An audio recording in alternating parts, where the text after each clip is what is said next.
Dans les archives départementales d'Eure-et-Loir, une anomalie troublante sommeille depuis plus de 170 ans. Au printemps 1851, dans la commune de Bellefontaine-sur-Eure, les registres mortuaires officiels de la mairie ne correspondent pas au livre de compte de l'unique entrepreneur de pompes funèbres locales. Cette discordance, découverte par un garçon anglais de 12 ans nommé Jeremiah Holbrook, allait révéler l'une des conspirations criminelles les plus sophistiquées de la France rurale du Second Empire naissant. Si cette histoire vous intrigue déjà, abonnez-vous à notre chaîne et dites-nous en commentaire de quelle ville vous nous écoutez. Car ce qui s'est passé à Bellefontaine pourrait bien ressembler à ce qui se cache encore aujourd'hui dans les recoins oubliés de nos provinces françaises. L'année 1851 marque un tournant décisif dans l'histoire de France. Louis-Napoléon Bonaparte vient de s'emparer du pouvoir par son coup d'État du 2 décembre, mais dans les campagnes reculées de la vallée de l'Eure, les échos de ces bouleversements politiques arrivent avec retard et déformation. Les nouvelles voyagent lentement le long des routes boueuses, colportées par les marchands ambulants et déformées par les rumeurs de village en village. Bellefontaine-sur-Eure, nichée dans un méandre paisible de la rivière à 40 km au sud de Chartres, compte 1200 âmes réparties entre le bourg principal et 4 hameaux environnants. La commune vit depuis des siècles du rythme immuable de l'agriculture céréalière, de l'élevage bovin et de quelques moulins à eau qui battent le blé des fermes alentours. Mais depuis 5 ans, cette tranquillité ancestrale connaît une transformation rapide. La découverte d'importantes carrières de pierres calcaires de qualité exceptionnelle dans les collines dominant la vallée a attiré entrepreneurs et ouvriers venus de tout le royaume. Ces carrières alimentent les grands chantiers de reconstruction de Paris, où le baron Haussmann redessine la capitale selon les volontés de l'empereur. La pierre de Bellefontaine, réputée pour sa finesse de grain et sa résistance au gel, se vend à prix d'or sur les marchés parisiens. Cette prospérité soudaine bouleverse l'équilibre social de la commune. Aux paysans et artisans traditionnels s'ajoutent désormais des contremaîtres ambitieux, des négociants en pierre, des ouvriers spécialisés venus de Normandie et de Picardie. L'auberge du Cheval Blanc, qui voyait passer 3 voyageurs par semaine, accueille maintenant une clientèle nombreuse et variée. Les boutiques se multiplient sur la Grand Place, et même un bureau de poste aux chevaux s'est établi pour assurer les liaisons rapides avec la capitale. Dans cette effervescence économique, il devient difficile de tenir des registres précis des allées et venues. La population flottante d'ouvriers saisonniers, de marchands de passage et d'entrepreneurs temporaires échappe largement au contrôle administratif traditionnel. Le maire, M. Édouard Beaumont, homme âgé et dépassé par ces transformations, se contente d'enregistrer les naissances et décès qu'on lui signale, sans pouvoir vérifier l'exactitude des informations fournies. C'est dans ce contexte de mutation sociale que grandit Jeremiah Holbrook, fils unique d'un émigrant anglais établi comme maître charpentier après les guerres napoléoniennes. Thomas Holbrook, ancien soldat de Sa Majesté britannique, fait prisonnier à Waterloo, avait choisi de rester en France plutôt que de rentrer dans son Yorkshire natal, dévasté par la crise industrielle. Libéré en 1816, il s'était installé à Bellefontaine où ses compétences d'ébéniste menuisier étaient très recherchées. En 1825, Thomas épousa Marie-Claire Dubois, veuve d'un marchand de grains local, qui tenait une modeste pension de famille près de l'église Saint-Rémy. Cette union biculturelle, d'abord regardée avec méfiance par les habitants, avait fini par être acceptée grâce au caractère affable de Thomas et à la respectabilité de Marie-Claire. Jeremiah, né en 1839 de cette union tardive, grandit donc dans un environnement cosmopolite inhabituel pour l'époque. L'enfant parle couramment anglais et français, navigue avec aisance entre les traditions britanniques de son père et les coutumes françaises de sa mère. Cette double culture lui donne une perspective unique sur les événements qui l'entourent, une capacité d'observation détachée qui lui permet de remarquer des détails qui échapperaient à un enfant du cru. Il développe très tôt une fascination pour les chiffres et les comptes. aidant sa mère à tenir les livres de la pension avec une précision remarquable pour son âge. À 12 ans, Jeremiah maîtrise parfaitement l'arithmétique, sait lire et écrire dans les deux langues, et possède cette mémoire prodigieuse des détails qui caractérisent certains enfants précoces. Il connaît par cœur les noms, visages et habitudes de tous les pensionnaires qui fréquentent l'établissement familial. Cette compétence particulière va bientôt lui ouvrir les portes d'un monde que peu d'enfants de son âge ont l'occasion de découvrir, celui de la mort et de ses mystères comptables. L'histoire commence véritablement un matin brumeux de mars 1851, quand maître Augustin Lemercier pousse la porte de la pension Holbrook. L'entrepreneur de pompes funèbres, homme dans la cinquantaine à la corpulence imposante et au visage perpétuellement grave, est une figure respectée de Bellefontaine. Fils et petit-fils d'entrepreneurs funéraires, il perpétue une tradition familiale vieille de 3 générations.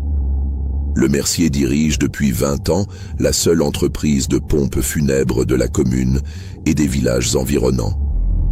Son monopole de fait sur les services mortuaires s'étend sur un rayon de 15 km, couvrant 8 paroisses rurales. Cette position privilégiée lui assure des revenus confortables, renforcés par son activité parallèle de marbrier et de menuisier funéraire. Ce matin-là, Lemercier vient trouver Thomas Holbrook pour une proposition qui surprend d'abord le charpentier. « Mon cher Thomas, j'ai un problème de personnel qui pourrait intéresser votre famille. Ma femme refuse catégoriquement de s'occuper de la comptabilité de l'entreprise et mes 2 fils ont préféré tenter leur chance à Paris plutôt que de reprendre le commerce familial. » L'entrepreneur explique ses difficultés avec une franchise apparente. Avec l'affluence actuelle, les décès se multiplient. Ces ouvriers qui viennent d'ailleurs n'ont pas l'habitude de notre climat humide. Ils tombent malades, ont des accidents. Je croule sous la paperasserie, registre mortuaire, commande de cercueil, facturation, correspondance avec les maires des communes voisines. Il me faudrait un assistant intelligent et discret. Lemercier observe attentivement Jeremiah, qui aide sa mère à servir le petit déjeuner aux pensionnaires. Ce garçon a manifestement des aptitudes pour les chiffres. Je l'ai vu corriger mentalement l'addition d'un voyageur hier soir. Il pourrait m'aider à tenir mes livres de compte, préparer les certificats de décès, noter les commandes de monuments. En échange, je lui verserai 3 francs par semaine et lui apprendrai un métier d'avenir. La proposition séduit immédiatement les parents Holbrook. 3 francs hebdomadaires représentent un complément de revenus appréciable pour une famille d'artisans. Plus encore, l'idée que leur fils unique apprenne la comptabilité commerciale auprès d'un négociant établi leur paraît une excellente opportunité d'ascension sociale. Dans une société où l'instruction reste un privilège, savoir tenir des livres de compte ouvre les portes de nombreuses carrières bourgeoises. Jeremiah lui-même accueille la proposition avec un mélange de curiosité et d'appréhension. L'univers de maître Lemercier l'intrigue depuis longtemps. Il a souvent observé les cortèges funèbres qui traversent la Grand Place, admiré les somptueux corbillards tirés par des chevaux caparaçonnés de noir, remarqué l'autorité naturelle qu'exerce l'entrepreneur sur ses employés et sur les familles endeuillées. L'entreprise Lemercier occupe un imposant bâtiment du XVIIe siècle, rue du Puy-Salé, reconnaissable à son enseigne en fer forgé, représentant un sablier ailé surmonté d'une couronne mortuaire. La façade en pierre de taille, récemment restaurée, témoigne de la prospérité de l'établissement. Le rez-de-chaussée abrite la boutique proprement dite, vaste salon tendu de noir, où sont exposés les échantillons de cercueils, les ornements funéraires, les couronnes de perles et les registres reliés de cuir sombre. Derrière la boutique s'étend un dédale de pièces spécialisées, l'atelier de menuiserie où s'assemblent les cercueils, la remise où sont entreposés les corbillards et les tentures, le bureau où Lemercier reçoit les familles endeuillées pour établir les devis et organiser les cérémonies. Les caves voûtées, aménagées en chambres froides grâce à un ingénieux système de ventilation, servent à la conservation des corps en attente d'inhumation. Dès son premier jour de travail, Jeremiah découvre l'ampleur et la complexité de l'activité funéraire. Son rôle consiste principalement à recopier dans plusieurs registres tous les détails concernant chaque défunt. État civil complet, date et heure du décès, cause présumée selon le certificat médical, adresse de résidence, noms et qualités des proches, type de cérémonie souhaitée, prix des différentes prestations, modalités de paiement. Ce travail minutieux exige une écriture soignée, une attention constante aux détails et une discrétion absolue sur les informations collectées. Lemercier insiste lourdement sur ce dernier point. Dans notre métier, mon garçon, le secret professionnel est sacré.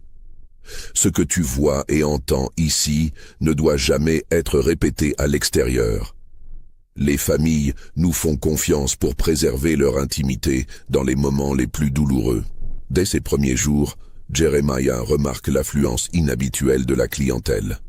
En cette fin d'hiver 1851, les décès semblent particulièrement nombreux à Bellefontaine et dans les communes environnantes. C'est la mauvaise saison, explique Lemercier avec un soupir résigné. Le froid, l'humidité de la vallée, les épidémies de grippe qui traînent depuis janvier. Et puis, avec tous ces ouvriers qui viennent d'ailleurs, on ne sait jamais dans quel état de santé ils arrivent. Cette explication paraît logique à Jeremiah, qui se souvient effectivement d'un hiver particulièrement rigoureux et humide. Pourtant, quelque chose l'intrigue dans cette affluence mortuaire. Les corps qui l'aident à préparer ne présentent pas tous les signes habituels des maladies hivernales ou des accidents de carrière. Plusieurs sont des hommes dans la force de l'âge, bien nourris, aux mains calleuses, mais sans traces de blessures professionnelles récentes.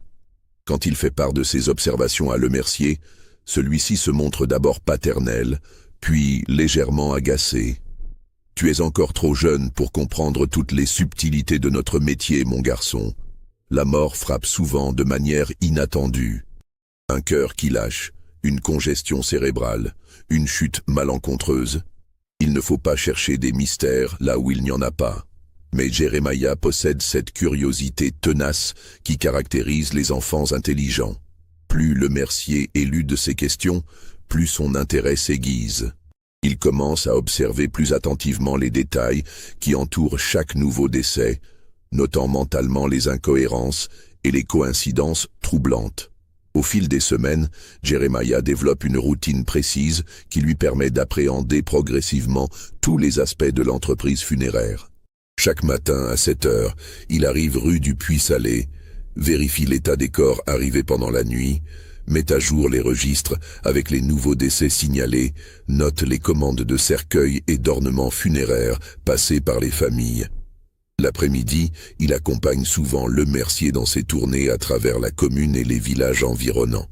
Ces déplacements lui donnent l'occasion de voir l'entrepreneur en action, présentant les devis aux familles endeuillées, négociant les prestations selon les moyens financiers de chacun, supervisant les préparatifs des cérémonies, dirigeant les cortèges funèbres avec l'autorité d'un maître de cérémonie expérimenté. Lemercier maîtrise parfaitement tous les aspects de son métier, depuis les techniques de conservation des corps jusqu'aux subtilités du protocole funéraire selon les classes sociales.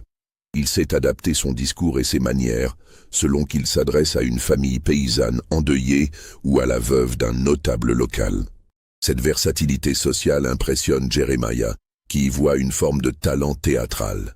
C'est lors de ces déplacements que l'enfant commence à percevoir les premières incohérences significatives. Dans une commune de 1200 habitants permanents, où les familles se connaissent depuis des générations et où l'arrivée d'un étranger fait immédiatement l'objet de commentaires, il s'étonne de constater qu'un nombre important de défunts lui sont totalement inconnus. Ces morts anonymes ne figurent ni parmi les pensionnaires récents de sa mère, ni parmi les ouvriers qu'il croise quotidiennement sur la Grand Place, ni parmi les voyageurs de passage qu'il a l'habitude d'observer depuis la fenêtre de la pension familiale. D'où viennent-ils? Où logeaient-ils? Qui étaient leurs employeurs? Pourquoi leur décès ne suscite-t-il aucune émotion particulière dans la population locale? Quand il mentionne ses observations à sa mère, celle-ci hausse les épaules avec l'indifférence bienveillante des adultes qui ne veulent pas encourager la curiosité excessive des enfants. Avec tous ces étrangers qui viennent travailler aux carrières, C'est normal que tu ne les connaisses pas tous, mon petit. Et puis, les gens de passage ne restent généralement pas assez longtemps pour se faire remarquer. Cette explication logique ne satisfait pourtant pas entièrement Jeremiah. Il possède une mémoire exceptionnelle des visages et des détails, développée par des années d'observation attentive de la clientèle cosmopolite de la pension familiale.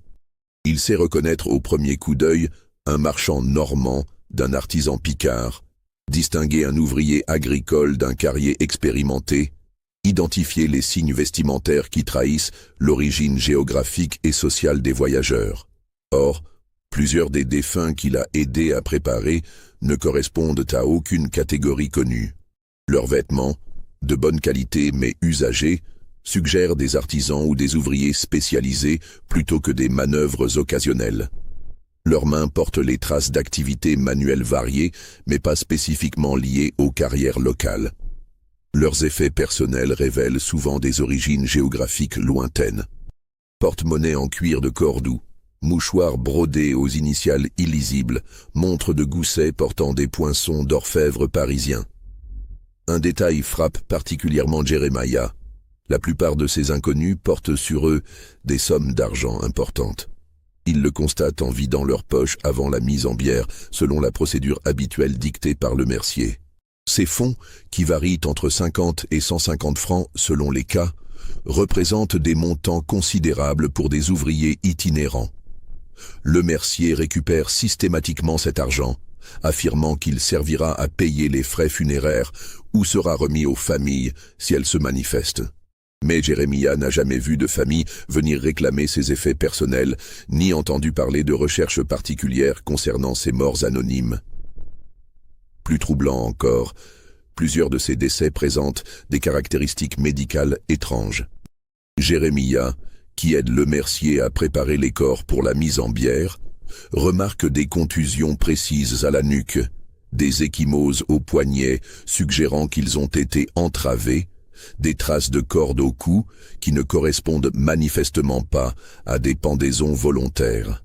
Ces blessures, soigneusement dissimulées par les vêtements lors des cérémonies, échappent à l'attention des familles et des autorités. Quand Jeremiah fait part de ses observations à Le Mercier, l'entrepreneur se montre d'abord évasif, puis de plus en plus irritable. « Tu poses trop de questions, mon garçon. Dans notre métier, il faut savoir fermer les yeux sur certains détails désagréables. Les morts ont leurs secrets, et nous devons respecter ces secrets. Un bon employé fait son travail sans chercher à comprendre ce qui ne le regarde pas. » Cette réponse ne fait qu'aiguiser la curiosité de Jeremiah. Pourquoi le mercier évite-t-il systématiquement de répondre à ces questions? Que cachent ces morts anonymes aux blessures suspectes? Quel est ce travail qu'il est censé faire sans poser de questions? L'enfant commence alors à observer plus attentivement les habitudes de son patron, notant ses absences mystérieuses, ses entretiens chuchotés avec certains visiteurs, ses sorties nocturnes qu'il justifie par des urgences professionnelles. Il remarque aussi que le mercier reçoit régulièrement la visite de personnages qui ne semblent pas être des clients ordinaires. Hommes aux allures louches qui entrent par la porte de service, s'entretiennent longuement avec l'entrepreneur dans son bureau, repartent discrètement sans que leur passage soit mentionné dans les registres officiels. La méfiance de Jeremiah s'accentue considérablement au début du mois d'avril 1851, lorsqu'il découvre par hasard l'existence d'un système comptable parallèle tenu par Le Mercier.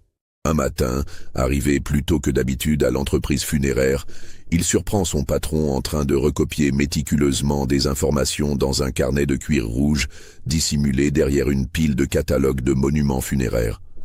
Dès qu'il aperçoit l'enfant, le mercier referme précipitamment le carnet et le glisse dans la poche intérieure de sa redingote noire. Son visage exprime une contrariété manifeste, rapidement masquée par un sourire forcé. « Qu'est-ce que tu fais là si tôt, mon garçon ? Ma mère avait des courses urgentes à faire au marché aux bestiaux, alors elle m'a demandé de venir plus tôt pour mettre à jour les commandes de la journée, » répond innocemment Jeremiah. Le mercier le scrute avec une suspicion non dissimulée, puis semble se détendre progressivement. « Bon, eh bien, mets-toi au travail sans tarder. Et la prochaine fois, pense à frapper avant d'entrer. On ne sait jamais si je ne suis pas en train de traiter des affaires confidentielles. Cette découverte alimente considérablement la curiosité du garçon. Pourquoi le Mercier tient-il 2 systèmes de registres différents? Que contient ce carnet secret qu'il cache si soigneusement? Quelles sont ces affaires confidentielles qui nécessitent une comptabilité parallèle? Jeremiah commence alors à observer systématiquement toutes les habitudes de son patron, cherchant à identifier les moments où celui-ci consulte ou met à jour son carnet mystérieux. Il remarque que ces opérations secrètes correspondent généralement à l'arrivée de nouveaux corps anonymes, comme s'il existait un lien direct entre ces décès suspects et la comptabilité cachée de l'entrepreneur. Ces soupçons sont renforcés par une série de coïncidences troublantes qui se produisent au cours des semaines suivantes. Plusieurs ouvriers des carrières, signalés comme disparus par leurs employeurs, correspondent exactement aux défunts anonymes traités par l'entreprise Le Mercier. Les dates, les descriptions physiques, les vêtements, tout concorde parfaitement. Ces informations lui parviennent par l'intermédiaire de sa mère, Marie-Claire Holbrook, qui entretient un réseau d'informations officieuses très efficace avec les autres commerçants de Bellefontaine. En tant que tenancière de pension, elle connaît tous les potins locaux, toutes les rumeurs qui circulent sur la Grand Place, tous les événements marquants de la vie communautaire. Un soir d'avril, elle mentionne devant son fils une conversation qu'elle a eue avec Madame Cordier, l'épicière de la rue des Tanneurs. Elle me racontait que plusieurs ouvriers des carrières ont disparu ces derniers temps, sans prévenir personne. Ils touchent leur paye le samedi soir, et le lundi matin, ils ne se présentent plus au travail. Les contremaîtres pensent qu'ils sont partis chercher du travail ailleurs, mais c'est étrange qu'ils n'aient prévenu personne et qu'ils aient laissé toutes leurs affaires dans leur logement. Cette information fait immédiatement tilt dans l'esprit de Jeremiah. Il se souvient précisément de plusieurs défunts récents qui correspondent parfaitement au signalement d'ouvriers carriers. Mains particulièrement calleuses, muscles dorsaux développés par le maniement des outils lourds, vêtements de travail de bonne qualité, chaussures ferrées spécialement adaptées au terrain rocheux. Pour vérifier ces soupçons grandissants, Jeremiah entreprend méthodiquement de comparer ses registres officiels avec les informations qu'il peut glaner auprès de sa mère et des autres commerçants de la commune. Il établit une liste détaillée des ouvriers signalés comme disparus et la confronte avec celle des défunts anonymes traités par l'entreprise Le Mercier. Les recoupements sont absolument troublants. Non seulement les dates correspondent, mais aussi les descriptions physiques, les particularités vestimentaires et même certains objets personnels que Jeremiah a eu l'occasion d'observer lors de la préparation des corps. Cette convergence d'indices ne peut pas être le fruit du hasard. L'enfant découvre aussi, en écoutant attentivement les conversations de sa mère avec les clients de la pension, que ces disparitions d'ouvriers suivent un schéma récurrent. Les victimes sont toujours des hommes isolés, sans famille sur place, qui viennent de toucher une paye importante, ou qui se sont vantés publiquement de leurs économies. Ils disparaissent invariablement un samedi soir ou un dimanche, jour de repos, où leurs collègues ne remarquent leur absence qu'avec retard. Ces révélations plongent Jeremiah dans un état de perplexité et d'angoisse grandissante. S'il ne se trompe pas dans ses déductions, il assiste depuis des semaines à un système organisé de meurtres camouflés en décès naturels ou accidentels. Mais qui sont les responsables de cette macabre entreprise? Comment fonctionne-t-il exactement? Et surtout, que doit-il faire de ces informations terrifiantes? Si ces révélations vous donnent déjà des frissons dans le dos, n'hésitez pas à liker cette vidéo et dites-nous en commentaire ce que vous pensez qu'il se passe réellement à Bellefontaine-sur-Eure. Fort de ces découvertes inquiétantes, Jeremiah décide de mener sa propre enquête pour confirmer ou infirmer ses soupçons. L'occasion se présente un jeudi de mai 1851, lorsque le Mercier annonce qu'il doit se rendre à Chartres pour commander des marbres spéciaux destinés à un monument funéraire de grande envergure. « Je serai absent toute la journée et probablement une partie de la soirée », explique l'entrepreneur à son jeune assistant. Tu resteras ici pour noter les commandes urgentes et surveiller l'atelier.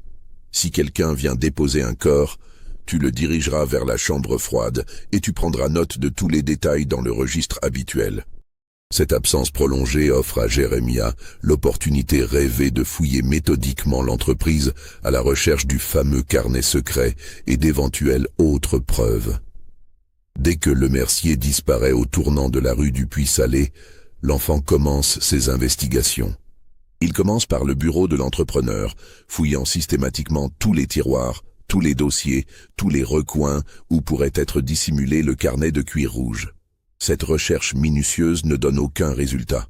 Lemercier emporte manifestement toujours le carnet avec lui, ne le laissant jamais sans surveillance dans ses locaux professionnels. Jeremiah étend alors ses recherches aux autres pièces de l'établissement.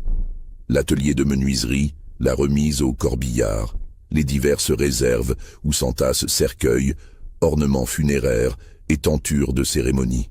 Là non plus, aucune trace du carnet mystérieux ou d'autres documents compromettants. C'est en explorant les caves voûtées que l'enfant fait sa première découverte significative. Dans un recoin sombre, derrière une pile de cercueils en attente de livraison, il découvre un coffre-fort de taille moyenne, soigneusement dissimulé sous une bâche de toile cirée. Le meuble, d'un modèle récent et manifestement coûteux, détonne dans cet environnement funéraire traditionnel. À sa grande surprise, le coffre n'est pas verrouillé. Lemercier se croyait sans doute à l'abri des regards indiscrets dans sa propre cave, et la complexité de la serrure à combinaison lui paraissait probablement une protection suffisante contre les voleurs éventuels. L'ouverture du coffre révèle un contenu absolument stupéfiant. Jeremiah y découvre non seulement le fameux carnet de cuir rouge, mais aussi des liasses considérables de pièces d'or et d'argent, des bijoux de valeur, des montres en métaux précieux, des objets personnels de qualité qui n'ont manifestement rien à faire dans une entreprise de pompes funèbres ordinaire. Le carnet secret révèle des informations encore plus choquantes. Lemercier y tient un décompte précis de ce qu'il appelle ses affaires particulières avec un certain LD, initiales qui reviennent régulièrement dans ses notes, accompagnées de sommes d'argent importantes et de dates correspondant exactement au décès suspect observé par Jeremiah. Mais le plus révélateur, ce sont les annotations personnelles de l'entrepreneur, qui démontrent sa parfaite connaissance de la nature criminelle de ses opérations. L'écriture soignée de Lemercier détaille froidement chaque étape de ce qui apparaît comme un véritable système d'assassinats organisés. 15 avril, LD amène le carrier Rousseau. Coup à la nuque proprement exécuté, aucune trace suspecte visible. 47 francs dans les poches plus une montre en argent gravé. Commission habituelle de 20 francs, plus 10% sur les objets de valeur. 22 avril. Problème avec le jeune marchand. Traces de lutte trop visibles sur le visage et les mains. LD doit faire plus attention à l'avenir. Heureusement, pas de famille sur place pour poser des questions gênantes. 63 francs récupérés. 28 avril. Excellente opération. Le maçon Villedieu avait 73 francs sur lui, plus une bague en or. LD confirme qu'il venait de toucher un arriéré de salaire pour travaux supplémentaires. Partage habituel, 50% pour LD, 30% pour moi, 20% pour les frais et commissions. 5 mai, LD signale un nouveau prospect intéressant. Ouvrier normand qui se vante d'avoir économisé plus de 200 francs. Opération prévue pour dimanche prochain près de l'ancienne carrière. Prévoir cercueil renforcé. Le bonhomme est corpulent. Ces révélations plongent Jeremiah dans un état de stupeur et d'horreur absolue. Il comprend soudain qu'il ne se contente pas d'assister à une série de crimes isolés, mais qu'il travaille au cœur d'un système organisé d'assassinats systématiques. Lemercier ne se contente pas de préparer les corps des victimes. Il participe activement à la planification des meurtres, à la sélection des cibles et au partage des profits criminels. Mais qui est ce mystérieux LD, mentionné dans toutes les annotations? Comment fonctionne exactement cette association meurtrière? Et surtout, combien d'autres personnes sont-elles impliquées dans cette macabre entreprise qui transforme Bellefontaine en véritable piège mortel pour les ouvriers isolés? Jeremiah referme précipitamment le carnet en entendant des bruits de pas dans l'escalier menant à la cave. Son cœur bat à tout rompre quand il reconnaît la voix de Lemercier qui descend en compagnie d'un autre homme. L'entrepreneur est manifestement rentré plus tôt que prévu de son voyage à Chartres. « Petit salaud !» siffle la voix de Lemercier quand il découvre Jeremiah accroupi près du coffre ouvert. « Je me doutais bien que tu finirais par fourrer ton nez où il ne faut pas. » L'enfant tente de se lever pour fuir, mais Lemercier l'attrape brutalement par le col et le plaque contre le mur de pierre humide. « Tu as lu ce qu'il ne fallait pas lire, mon garçon. Maintenant, il va falloir que nous ayons une conversation très sérieuse. » L'homme qui accompagne Lemercier sort de l'ombre et Jeremiah découvre avec stupeur l'identité du mystérieux LD. Louis Durand, brigadier de gendarmerie de Bellefontaine-sur-Eure. L'uniforme impeccable, les galons dorés, l'air d'autorité naturelle qui caractérise le représentant local de l'ordre public contraste de manière saisissante avec la situation dans laquelle Jeremiah le découvre. « Alors, Lemercier, c'est ce gamin qui nous pose des problèmes ?» demande froidement Durand en s'approchant de l'enfant terrorisé. « Il fouillait dans mes affaires pendant mon absence. Il a tout lu, tout vu. Le carnet, l'argent, les objets. Il sait tout de nos opérations. » Durand observe Jeremiah avec l'attention clinique d'un professionnel évaluant un problème à résoudre. « Quel âge as-tu, mon garçon ?»« 12 ans, monsieur, » balbutie Jeremiah. « 12 ans. Un âge difficile, assez grand pour comprendre ce qu'il voit, mais pas assez mûr pour mesurer les conséquences de ses actes. » Le brigadier se tourne vers Lemercier. « Nous avons un problème délicat sur les bras. Ce gamin ne peut pas repartir d'ici comme si de rien n'était. » Lemercier traîne Jeremiah dans un recoin plus sombre de la cave, là où s'entassent les cercueils en attente de livraison et où une faible lumière filtre par un soupirail grillagé. L'entrepreneur n'est plus le patron bourru, mais bienveillant que connaissait l'enfant. Son visage exprime une détermination impitoyable qui glace le sang de Jeremiah. « Tu croyais être plus malin que tout le monde, n'est-ce pas ?» gronde Lemercier en resserrant sa prise sur le bras du garçon. « Tu pensais que je ne m'apercevrais de rien, que je ne remarquerais pas tes petites questions insidieuses, tes regards curieux, tes observations continuelles sur nos clients ?» Jeremiah essaie de parler, mais la peur paralyse sa gorge. Durand s'approche à son tour, et sa présence en uniforme rend la situation encore plus terrifiante. Comment un représentant de la loi peut-il être impliqué dans de tels crimes ? Qui peut-on croire? À qui peut-on s'adresser quand ceux qui sont censés protéger les citoyens participent eux-mêmes aux assassinats? « Écoute-moi bien, mon garçon, » reprend Lemercier d'une voix dangereusement calme. « Ce que tu as découvert ne doit jamais, jamais sortir de cette cave. Tu comprends ce que cela signifie? Si tu racontes quoi que ce soit à tes parents, à tes amis, aux autorités, tu finiras exactement comme tous ces ouvriers que tu as aidés à préparer. » « Monsieur Lemercier, » balbutie Jeremiah en retrouvant l'usage de la parole, « je ne dirai rien, je vous le promets. Je ferai comme si je n'avais rien vu, rien entendu. Je continuerai à travailler pour vous comme avant, sans poser de questions. » L'entrepreneur éclate d'un rire sans joie qui résonne sinistrement dans les voûtes de pierre. « Tu crois vraiment que nous allons te faire confiance? Un gosse de 12 ans qui a découvert un secret pareil? Tu nous prends pour des amateurs ?» Durand intervient avec l'autorité que lui confère son grade. « Le problème, Jeremiah, je peux t'appeler Jeremiah, n'est-ce pas? C'est que tu es le fils de braves gens qui sont nos voisins depuis des années. Si tu disparais brutalement, cela risque d'attirer une attention indésirable sur nos activités. Il faut que nous trouvions une solution plus diplomatique. » Les deux hommes échangent un regard entendu, puis Lemercier reprend la parole. « Nous avons réfléchi à ton cas pendant le voyage de retour de Chartres. Il n'y a qu'une seule façon de résoudre ce problème. Tu vas devenir notre associé. »« Je ne veux pas devenir votre associé, » proteste faiblement Jeremiah. « Tu n'as absolument aucun choix, » rétorque sèchement Durand. « Puisque tu en sais déjà trop, autant que tu en saches tout. Et quand on est complice d'un crime, on se tait par instinct de conservation. C'est une loi de la nature humaine. » Lemercier explique froidement le marché qu'il propose à l'enfant. « À partir de maintenant, tu vas assister à toutes nos opérations. Tu verras comment nous sélectionnons nos cibles, comment nous procédons, comment nous partageons les profits. Et tu auras ta part, bien sûr. 5% de chaque opération, c'est déjà plus que ce que gagne ton père en un mois de charpenterie.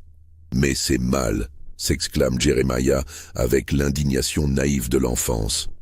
Vous tuez des innocents pour les voler. C'est contre les commandements de Dieu, contre la loi des hommes. Durand s'esclaffe. La loi des hommes, mon petit. Mais je suis la loi des hommes à Bellefontaine. C'est moi qui rédige les rapports, qui mène les enquêtes, qui classe les affaires. Et quant au commandement de Dieu, il hausse les épaules avec un cynisme déconcertant. Dieu aide ceux qui cèdent eux-mêmes. Nous ne faisons que suivre sa divine providence. Ce soir-là, contre la volonté de Jérémia mais sans lui laisser aucun choix, Lemercier et Durand emmènent l'enfant dans une auberge isolée située sur l'ancienne route de Nogent-le-Rotrou, à 5 km de Bellefontaine. L'établissement, tenu par un couple âgé aux allures peu avenantes, semble fermé au public ordinaire mais accueille manifestement une clientèle particulière dans la plus grande discrétion.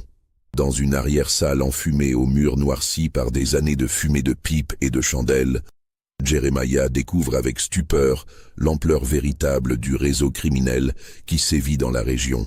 Outre Lemercier et Durand, 4 autres hommes participent à cette réunion clandestine, tous des notables respectés de Bellefontaine et des communes environnantes. Durand fait les présentations avec un cynisme déconcertant. Jeremiah, je te présente nos associés. Bertrand Chassagne, contremaître de la carrière principale, qui nous renseigne sur les ouvriers les plus fortunés et organise leurs déplacements. Marcel Fontaine, aubergiste du Cheval Blanc, qui nous signale les voyageurs isolés porteurs de fonds importants. Auguste Morvan, commis aux écritures de la mairie, qui falsifie les registres d'état civil pour faire disparaître toute trace administrative de nos victimes. Le 4e homme, un quinquagénaire au visage buriné par les intempéries, est présenté comme Jean-Baptiste Lecoq, charretier et fossoyeur occasionnel, qui s'occupe de la logistique des opérations et du nettoyage des sites d'intervention. Cette assemblée de criminels en col blanc explique tranquillement à Jeremiah le fonctionnement détaillé de leur entreprise. Chassagne décrit leur méthode de sélection des victimes. On repère les isolés, ceux qui n'ont pas de famille sur place, ceux qui se vantent d'avoir mis de l'argent de côté ou qui viennent de toucher une paye importante. On étudie leurs habitudes, leurs trajets, leurs points faibles. Fontaine complète. Les voyageurs de passage sont les cibles idéales. Ils ne restent jamais longtemps. Personne ne s'inquiète vraiment de leur sort et ils transportent souvent des sommes considérables pour leurs affaires commerciales. Morvan précise son rôle dans la dissimulation des crimes. Une fois l'opération terminée, je modifie discrètement les registres communaux. Le défunt n'a jamais existé officiellement à Bellefontaine. Ou bien, il est décédé d'une maladie contagieuse qui a nécessité une inhumation immédiate sans cérémonie publique. Lecoq, l'homme au visage buriné, décrit avec un détachement professionnel les aspects les plus sordides de leurs activités. Je m'occupe du transport discret des corps, de l'effacement des traces sur les lieux d'intervention, du creusement des fosses dans des endroits isolés quand l'inhumation officielle n'est pas possible. Jeremiah écoute ces explications avec un mélange d'horreur et de fascination morbide. Ces hommes ont organisé leurs crimes avec la même méticulosité que n'importe quelle entreprise commerciale légitime. Ils ont des spécialisations, des protocoles, une hiérarchie, un système de partage des profits parfaitement rodé. Combien de victimes ? Demande-t-il d'une voix blanche. Durand consulte un carnet similaire à celui de Lemercier. Depuis le début de notre association, il y a 3 ans, nous avons traité 73 affaires. Cela représente un bénéfice moyen de 80 francs par opération, soit près de 6 000 francs au total. Répartis entre 6 associés, c'est un complément de revenus tout à fait honorable. 73 personnes assassinées, s'exclame Jeremiah, horrifié par l'ampleur du massacre. 73 parasites éliminés, corrige froidement Chassagne. Des étrangers qui venaient prendre le travail de nos enfants, qui dépensaient de leur argent dans d'autres régions, qui ne contribuaient en rien à la prospérité de notre communauté. Nous ne faisons que défendre nos intérêts légitimes. Cette justification cynique révèle une mentalité d'une froideur absolue. Ces hommes ont rationalisé leurs crimes en se persuadant qu'ils protègent leur territoire contre une invasion économique. Ils se considèrent comme des patriotes locaux, plutôt que comme de vulgaires assassins. La réunion se poursuit par la planification de la prochaine opération, à laquelle Jeremiah va être contraint d'assister pour sceller définitivement son entrée dans l'association criminelle. Chassagne présente le profil de la victime choisie. Il y a un nouveau dans ma carrière, un dénommé Théodore Blanchard, tailleur de pierre venu de Bourges. Excellent ouvrier, très apprécié de ses collègues. Il a touché hier son premier mois de salaire, plus une prime pour travaux urgents. Il s'est vanté au cabaret d'avoir déjà économisé plus de 120 francs depuis son arrivée. « Parfait », commente Durand. « Situation familiale ? Célibataire sans attache locale, il loge dans un garni près de l'ancienne halle au grain. Le logeur ne pose jamais de questions, tant qu'on paie le loyer d'avance, et Blanchard a payé 3 mois d'un coup. Excellent choix, approuve le mercier. Quand procédons-nous ? Demain soir, samedi. Blanchard a l'habitude de se promener seul le long de la rivière après le travail. Un endroit isolé, pas de témoins, et la heure est assez profonde à cet endroit pour justifier une noyade accidentelle. Jeremiah assiste à cette conversation macabre avec un sentiment d'irréalité totale. Ces hommes planifient un meurtre avec le même détachement que s'ils organisaient une partie de pêche. La banalité du mal le frappe de plein fouet. Pas de passion criminelle, pas de folie meurtrière, juste un calcul froid basé sur l'appât du gain et une indifférence totale à la valeur de la vie humaine. « Et notre jeune recrue ?» demande Durand en désignant Jeremiah. « Il va assister à toute l'opération ?»« Naturellement, » répond le mercier. « Il faut qu'il comprenne que ce n'est pas un jeu. Une fois qu'il aura vu comment nous procédons, il sera lié à nous pour la vie. Plus question de faire marche arrière. » Fontaine précise les modalités pratiques. Jeremiah viendra avec moi reconnaître les lieux dans l'après-midi. Il faut qu'il comprenne exactement comment nous opérons, quels sont les risques, comment nous nous protégeons mutuellement. Cette perspective plonge l'enfant dans un état de panique croissante. En l'emmenant sur le terrain, ces hommes vont faire de lui un témoin direct du meurtre, donc un complice irrécusable. Même s'il trouvait le courage de les dénoncer par la suite, qui croirait la parole d'un enfant contre celle de 6 notables respectés? Et surtout, comment expliquerait-il sa présence sur les lieux du crime? Le piège se referme inexorablement sur Jeremiah. Ces criminels l'ont parfaitement manœuvré. En satisfaisant sa curiosité naturelle, ils l'ont progressivement entraîné dans leur univers jusqu'au point de non-retour. Maintenant, il ne peut plus reculer sans risquer sa propre vie. De retour chez lui vers minuit, l'enfant ne trouve évidemment pas le sommeil. Il tourne et retourne dans son lit, cherchant désespérément une solution à son dilemme mortel. S'il dénonce les criminels, qui le croira face à des hommes aussi respectés? Et même s'il arrivait à convaincre quelqu'un, Durand étant brigadier de gendarmerie, toute enquête passerait nécessairement par lui. D'un autre côté, s'il ne fait rien, il devient complice d'un meurtre de plus dans une série qui en compte déjà 73. Pire encore, d'autres victimes suivront inévitablement, car ces hommes ont manifestement l'intention de poursuivre leurs activités criminelles. Une seule certitude s'impose à son esprit tourmenté. Quoi qu'il décide, sa vie d'enfant insouciant est définitivement terminée. Il a franchi une frontière invisible qui sépare l'innocence de la corruption et il ne pourra jamais revenir en arrière. Le lendemain soir, comme convenu, le mercier vient chercher Jeremiah chez lui sous prétexte d'une mission d'inventaire urgent dans les caves. Marie-Claire Holbrook, habituée aux horaires irréguliers imposés par le métier de son fils, ne pose aucune question. Elle embrasse Jeremiah sur le front en lui recommandant de bien se couvrir, car les soirées de mai restent fraîches près de la rivière. « Nous rentrerons tard, Madame Holbrook », précise le mercier avec son sourire le plus affable. « Peut-être même très tard, car nous avons beaucoup de travail en retard. Ne vous inquiétez pas si vous ne l'entendez pas rentrer. » Cette recommandation apparemment anodine glace le sang de Jeremiah. Et si ces hommes avaient finalement décidé de l'éliminer lui aussi? Et si cette opération d'initiation était en réalité un piège destiné à faire de lui la 74e victime de leur association criminelle?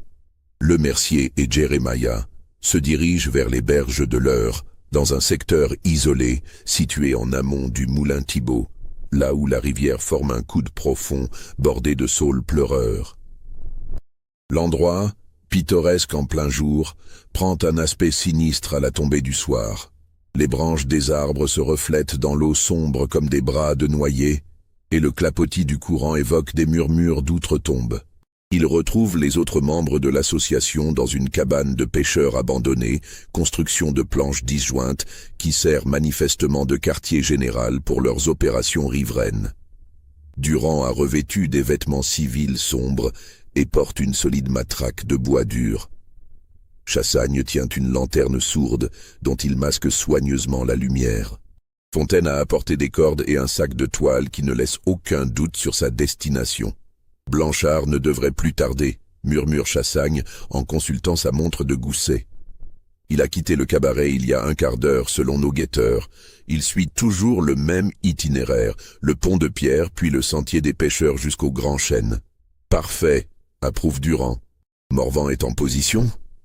Posté près du moulin pour surveiller la route et nous prévenir si quelqu'un approche, confirme Lecoq. Jérémia réalise que ces hommes ont organisé leur crime dans les moindres détails, prévoyant même un système de surveillance pour éviter les témoins gênants. Cette efficacité militaire témoigne d'une longue expérience et d'une parfaite coordination entre tous les complices. Des pas résonnent sur le sentier caillouteux. Chassagne fait signer aux autres de se taire et éteint sa lanterne. Dans l'obscurité croissante, ils entendent la voix de Blanchard qui fredonne un air populaire, manifestement détendu et sans méfiance. « Bonsoir, monsieur Blanchard », lance Fontaine en sortant de la cabane avec un grand sourire. « Quelle coïncidence de vous rencontrer ici !» Jérémia aperçoit dans la pénombre un homme d'une trentaine d'années, solidement bâti, qui porte encore sa blouse de travail poussiéreuse. Le tailleur de pierre s'arrête, visiblement surpris de cette rencontre inattendue. « Monsieur Fontaine, je ne savais pas que vous fréquentiez ce coin de rivière. Oh, j'aime venir ici le soir pour réfléchir au calme. Et vous? Une petite promenade digestive. Exactement. Après une journée à tailler la pierre, rien ne vaut une marche au bord de l'eau pour se détendre les muscles. » Pendant cette conversation anodine, Jérémia voit Durand se glisser silencieusement derrière la victime, matraque levée. Dans quelques secondes, le coup fatal va s'abattre sur la nuque de Blanchard. L'enfant ferme les yeux, incapable de supporter ce spectacle annoncé. Un cri étouffé, un bruit sourd de chute, le clapotis de l'eau troublée. Quand Jérémia rouvre les yeux, Blanchard gît immobile au bord de la rivière, la tête dans une mare de sang qui s'élargit rapidement sur l'herbe humide. « Bon travail », commente froidement Lemercier en rallumant sa lanterne. « Fouillons-le rapidement et préparons la mise en scène. » Les membres de l'association s'activent avec une efficacité macabre autour du cadavre de Blanchard. Durand fouille méthodiquement les poches de la victime et en retire un porte-monnaie bien garni, une montre en argent et plusieurs papiers personnels qu'il examine attentivement à la lumière de la lanterne. 128 francs exactement, annonce-t-il après avoir compté les pièces, plus la montre qui vaut au moins 15 francs. Belle opération. Et ces papiers? Demande Chassagne. Les habituels, certificat de naissance, livret ouvrier, quelques lettres personnelles, rien de compromettant. Durand tend les documents à Lecoq, brûle tout ça discrètement. Mais dans l'obscurité et la précipitation, l'un des papiers échappe à l'attention des assassins. Une lettre pliée en 4, tombée de la poche intérieure de Blanchard, roule dans les hautes herbes à quelques mètres du lieu du crime. Jérémia, qui observe la scène avec un mélange de fascination et d'horreur, remarque cette chute, mais n'ose pas signaler l'oubli à ses associés. Pendant que les hommes s'affairent à transporter le corps vers la rivière pour simuler une noyade accidentelle, l'enfant profite d'un moment d'inattention générale pour récupérer discrètement la lettre et la glisser dans sa propre poche. Un geste instinctif, sans réflexion particulière, motivé par ce besoin obscur de conserver une trace de l'horreur à laquelle il vient d'assister. La mise en scène de la noyade se déroule selon un protocole manifestement rodé.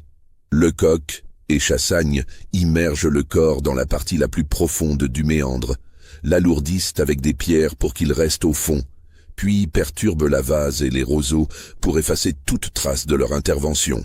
Dans quelques jours, quand les gaz de décomposition feront remonter le cadavre à la surface, tout suggérera un accident de promenade nocturne.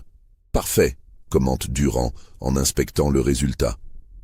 Demain matin, un pêcheur découvrira le corps et viendra me prévenir. J'établirai un rapport de noyade accidentelle et l'affaire sera classée sans suite. Encore une tragédie liée au danger de la rivière. Le retour vers Bellefontaine s'effectue par petits groupes séparés pour éviter d'attirer l'attention sur leur expédition nocturne. Le Mercier raccompagne Jeremiah chez lui vers 1h du matin, en lui rappelant une dernière fois les enjeux de sa nouvelle situation. « Tu comprends maintenant que tu fais partie de notre famille, mon garçon. Une famille unie par des liens plus forts que le sang, la complicité criminelle. Si l'un de nous tombe, nous tombons tous. Alors réfléchis bien avant de faire quoi que ce soit de stupide. » De retour dans sa chambre, Jeremiah attend que ses parents soient profondément endormis pour examiner la lettre qu'il a récupérée sur les lieux du crime. Ce qu'il découvre à la lueur d'une chandelle le bouleverse au-delà de toute expression. Blanchard n'était pas un simple tailleur de pierre en quête de travail, mais un inspecteur de police judiciaire envoyé en mission secrète par la préfecture de Chartres. La lettre, datée de 3 jours plus tôt, est adressée à son chef hiérarchique. « Monsieur le commissaire, mes premières investigations confirment vos soupçons les plus graves. Plusieurs ouvriers ont effectivement disparu dans des circonstances plus que troublantes, et les rapports du brigadier local présentent des incohérences flagrantes qui suggèrent une dissimulation systématique. Je pense avoir identifié un réseau criminel organisé impliquant plusieurs notables de la commune. Mes prochains rapports vous fourniront les preuves nécessaires pour déclencher une enquête officielle.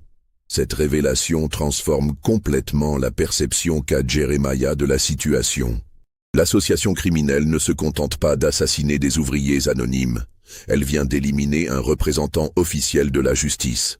Cette escalade dans la gravité des crimes démontre que ces hommes sont prêts à tout pour protéger leurs activités. Mais elle révèle aussi que les autorités supérieures sont déjà alertées des anomalies qui se produisent à Bellefontaine. Tôt ou tard, l'absence de rapport de Blanchard va inquiéter ses supérieurs. D'autres enquêteurs vont être envoyés, plus nombreux, mieux préparés, moins faciles à éliminer discrètement. L'association criminelle vient peut-être de commettre l'erreur qui provoquera sa perte. Mais en attendant, Jeremiah se trouve dans une position encore plus périlleuse qu'il ne l'imaginait. Non seulement il est désormais complice d'un meurtre, mais ce meurtre vise un officier de police judiciaire. Si cette complicité était découverte, elle l'exposerait à des poursuites d'une gravité exceptionnelle.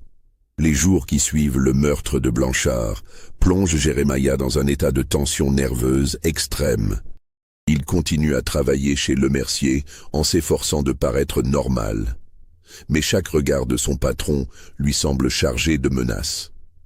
L'entrepreneur observe manifestement son jeune employé avec une attention redoublée, guettant le moindre signe de défaillance ou de trahison. Cette surveillance constante révèle à Jeremiah l'ampleur véritable de sa situation. Il n'est plus seulement un témoin gênant qu'il faut réduire au silence, mais un complice potentiellement dangereux qu'il faut contrôler en permanence. La moindre imprudence de sa part pourrait déclencher des représailles immédiates. La découverte de l'identité réelle de Blanchard le plonge dans des abîmes de réflexion sur les ramifications possibles de l'association criminelle. Si ces hommes ont pu identifier et éliminer un inspecteur de police judiciaire envoyé secrètement de Chartres, cela signifie qu'ils disposent d'informations confidentielles sur les enquêtes en cours. Comment ont-ils eu accès à ces renseignements? Cette question trouve une réponse partielle quand Jeremiah surprend une conversation entre Le Mercier et un visiteur inconnu, un homme élégamment vêtu qui ne ressemble pas aux complices habituels de l'entrepreneur. Caché dans l'escalier menant aux caves, l'enfant entend des bribes de dialogue qui lui glacent le sang. « Nos amis de la préfecture nous ont prévenus à temps. murmure le Mercier. L'inspecteur Blanchard commençait à s'approcher dangereusement de la vérité, répond l'inconnu. Heureusement que nous avons pu intervenir avant qu'il ne rédige son rapport définitif. Mais d'autres vont suivre, soyez-en certains. Il faut envisager de suspendre temporairement les opérations.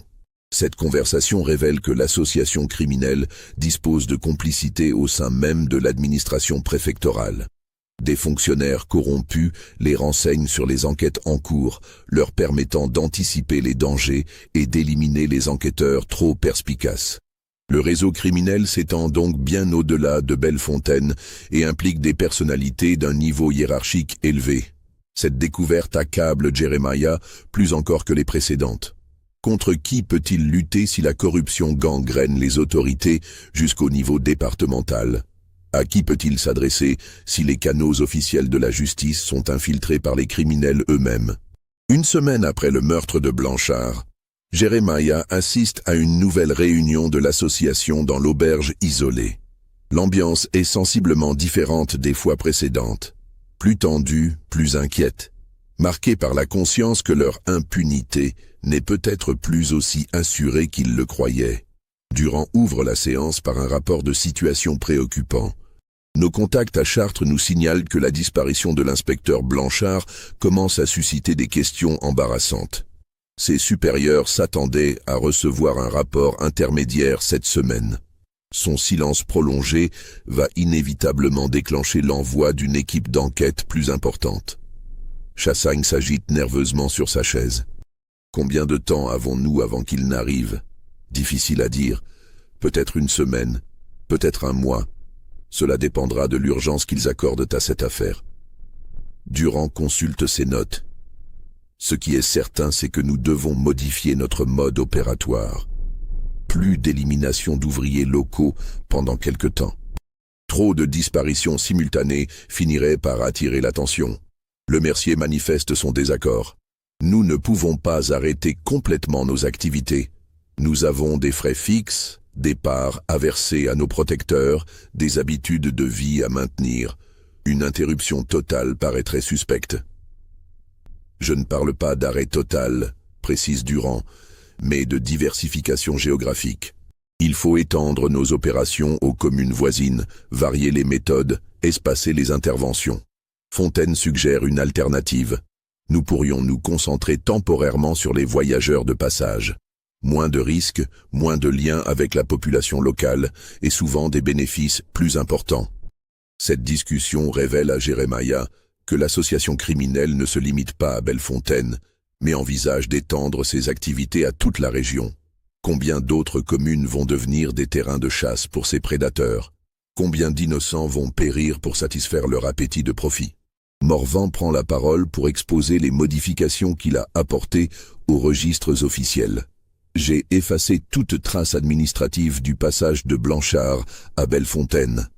Officiellement, il n'a jamais séjourné ici. Ses effets personnels ont été brûlés, sa chambre au garni nettoyée, son nom rayé du registre des voyageurs. Et les témoins? Demande Lecoq. Le logeur a été persuadé de garder le silence moyennant une compensation financière généreuse. Les ouvriers qui ont travaillé avec Blanchard pensent qu'il est reparti subitement pour une urgence familiale. Cette capacité à effacer toute trace de leurs victimes démontre le degré de sophistication atteint par l'organisation criminelle. Ils ne se contentent pas de tuer, ils font littéralement disparaître leurs victimes de l'existence officielle, comme si elles n'avaient jamais vécu.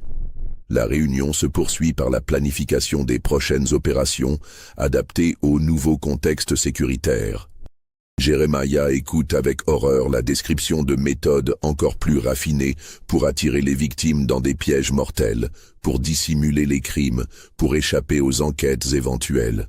Au cours des semaines suivantes, Jeremiah vit dans un état de tension psychologique insoutenable. Contraint d'assister à 2 autres assassinats, celui d'un marchand de bestiaux et d'un colporteur alsacien. Il sombre progressivement dans une forme de désespoir morbide. La culpabilité le ronge, mais l'impuissance face à l'ampleur de la corruption qui l'entoure paralyse sa volonté d'action.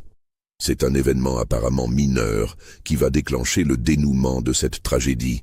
Un matin de juillet 1851, Marie-Claire Holbrook informe son fils qu'un voyageur anglais séjourne depuis plusieurs jours à la pension. Un homme charmant qui parle parfaitement français mais garde cet accent britannique que tu connais bien grâce à ton père.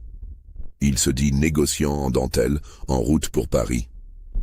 Cette information alerte immédiatement Jeremiah. Un voyageur prospère, isolé, porteur de fonds importants, exactement le profil des victimes habituelles de l'association criminelle. Et s'il s'agit d'un piège? Et si sa propre mère était en train d'héberger la prochaine victime de Lemercier et ses complices? L'enfant prend alors la décision la plus courageuse de sa jeune vie. Plutôt que de laisser un innocent tomber dans le piège tendu par les assassins, il va tenter de le sauver, quitte à se compromettre définitivement. Le soir même, il aborde discrètement le voyageur anglais dans la salle commune de la pension. « Monsieur, j'ai quelque chose d'important à vous dire, mais il faut que nous soyons seuls. » L'homme, la cinquantaine distinguée, observe attentivement ce garçon de 12 ans qui s'exprime avec un sérieux inhabituel pour son âge. « De quoi s'agit-il, mon enfant ? » « Votre vie est en danger, monsieur. Il y a des hommes dans cette commune qui tuent les voyageurs pour les voler. Ils vont certainement s'en prendre à vous dans les prochains jours. » Le voyageur sourit avec bienveillance. « C'est très gentil de t'inquiéter pour moi, mais je pense que tu laisses ton imagination s'emballer. Bellefontaine me paraît être une commune tout à fait paisible. » Jeremiah insiste avec véhémence. « Je vous assure que je dis la vérité. J'ai vu de mes yeux plusieurs assassinats. Je connais les noms des coupables, leurs méthodes, leurs complices. Si vous restez ici, vous allez mourir. » L'intensité dramatique de cette déclaration ébranle les certitudes du voyageur. « Tu es sérieux, n'est-ce pas? Plus sérieux que je ne l'ai jamais été de ma vie. » Le voyageur réfléchit quelques instants, puis prend une décision qui va changer le cours des événements. « Dans ce cas, j'aimerais que tu me racontes exactement ce que tu as vu. Mais pas ici. Retrouve-moi demain matin près de l'église, à la 1e heure. » Cette rencontre clandestine marque le début de la fin pour l'association criminelle. Car le voyageur anglais n'est pas le négociant en dentelle qu'il prétend être, mais le colonel Edward Fitzgerald, officier de liaison attaché à l'ambassade britannique à Paris, qui mène depuis plusieurs mois une enquête discrète sur les disparitions d'ouvriers anglais et irlandais dans les provinces françaises.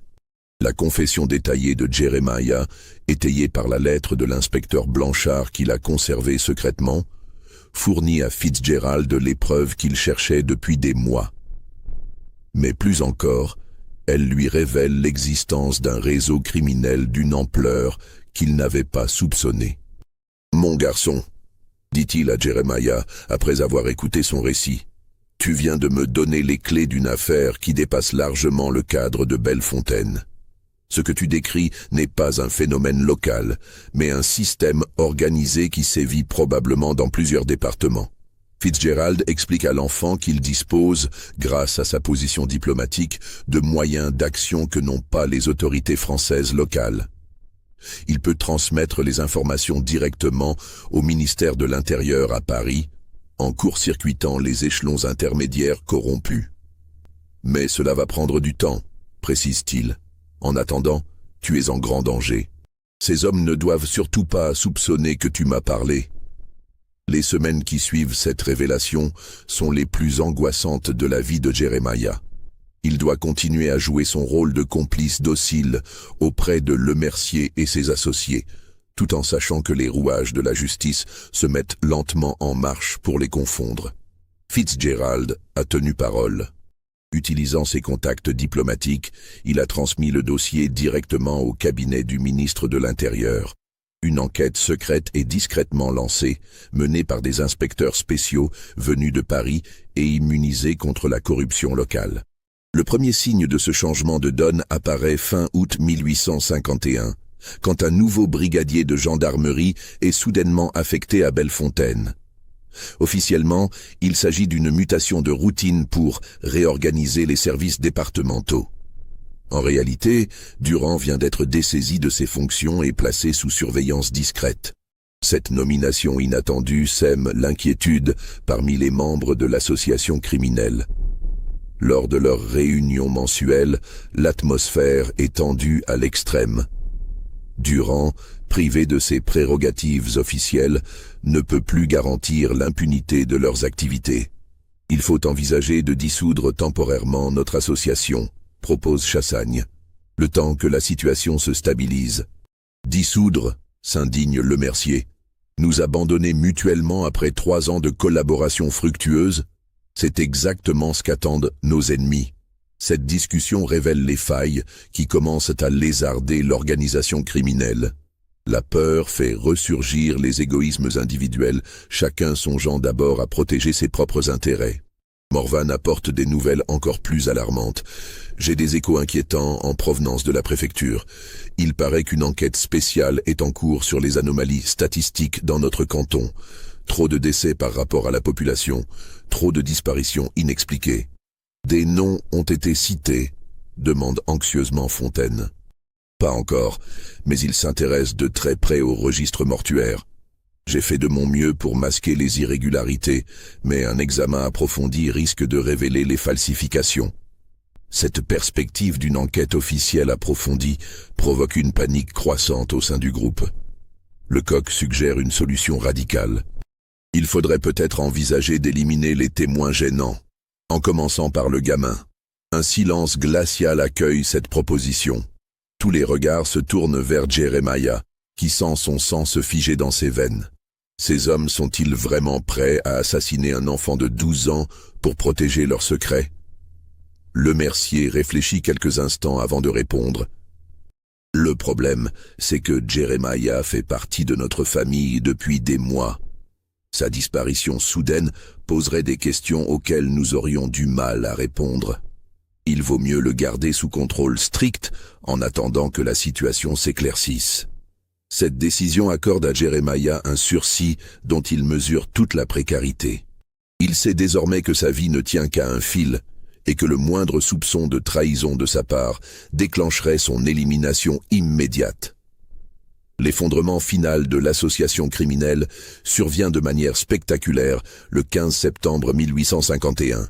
À l'aube, une dizaine d'inspecteurs de police judiciaire venus de Paris, accompagnés d'un détachement de gendarmerie mobile, procèdent simultanément à l'arrestation de tous les membres du réseau. Jeremiah assiste à l'arrestation de Lemercier depuis la fenêtre de sa chambre. L'entrepreneur, tiré de son lit en chemise de nuit, tente d'abord de protester de son innocence avant de comprendre que le jeu est terminé. Les preuves accumulées contre lui sont accablantes. Le carnet secret retrouvé dans son coffre-fort, les témoignages recueillis par les enquêteurs, les objets volés identifiés par leur propriétaire légitime.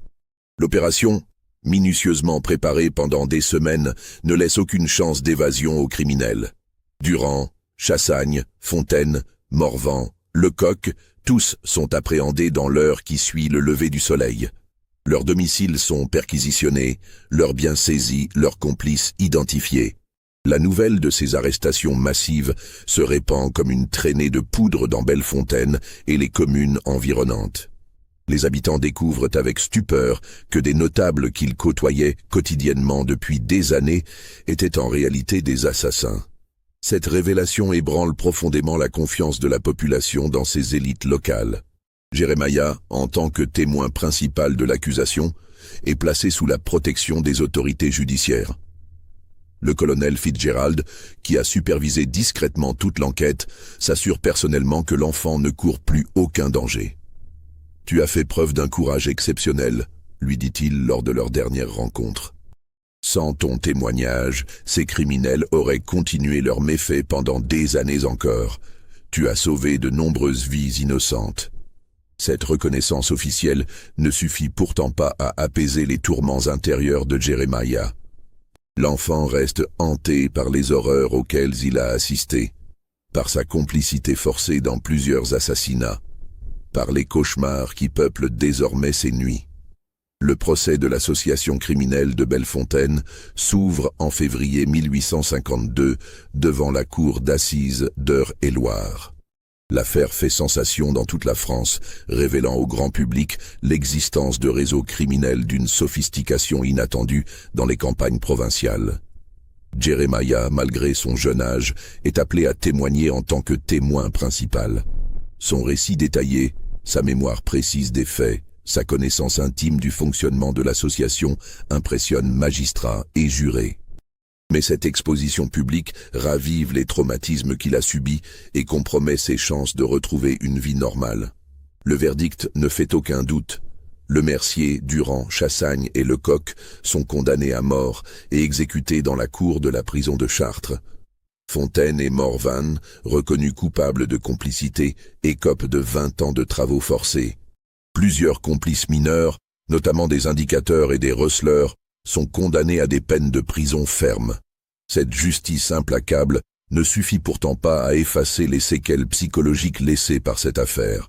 Jeremiah, désormais orphelin social dans une commune qui le regarde avec un mélange de compassion et de méfiance, ne parvient pas à reconstruire son équilibre mental. Ses parents, bouleversés par la révélation des épreuves subies par leur fils, décident de quitter Bellefontaine pour s'installer à Rouen, où Thomas Holbrook trouve un emploi dans les chantiers navals. Ce déménagement offre à la famille l'anonymat nécessaire pour tenter d'oublier le passé. Mais Jeremiah ne se remet jamais complètement de ce qu'il a vécu. Devenu adulte, il sombre progressivement dans l'alcoolisme et la mélancolie. Il meurt prématurément en 1873, à l'âge de 34 ans, emportant avec lui les secrets et les souffrances d'une enfance brisée par la violence criminelle. Les archives judiciaires conservent aujourd'hui encore les procès-verbaux de cette affaire exceptionnelle. Mais au-delà des faits établis par la justice, une question continue de hanter les historiens. Combien d'autres réseaux similaires ont-ils sévi dans la France rurale du XIXe siècle sans jamais être découverts? Car l'association criminelle de Bellefontaine n'était probablement pas un cas isolé. Dans une époque où les communications étaient lentes, les contrôles administratifs défaillants et la corruption endémique, d'autres prédateurs ont certainement organisé des systèmes similaires pour exploiter la vulnérabilité des populations mobiles. Le témoignage de Jeremiah Holbrook, conservé dans les archives départementales d'Eure-et-Loir, constitue aujourd'hui l'un des rares documents permettant de comprendre le fonctionnement interne de ces organisations criminelles rurales. Son sacrifice personnel a permis de lever le voile sur une réalité sombre que l'histoire officielle préfère généralement occulter. Mais la question demeure. Dans combien d'autres communes françaises des secrets similaires dorment-ils encore dans les registres poussiéreux des greffes et des mairies? Combien d'autres Jeremiah Holbrook ont-ils emporté leurs terribles secrets dans la tombe, faute d'avoir trouvé le courage ou l'opportunité de témoigner? Cette histoire vous a-t-elle donné des frissons? Pensez-vous que de tels réseaux criminels pourraient encore exister de nos jours dans nos campagnes? Partagez vos réflexions en commentaire, abonnez-vous à notre chaîne, et dites-nous quels autres mystères de l'histoire française vous aimeriez voir élucidés. Car la vérité, aussi dérangeante soit-elle, mérite toujours d'être révélée.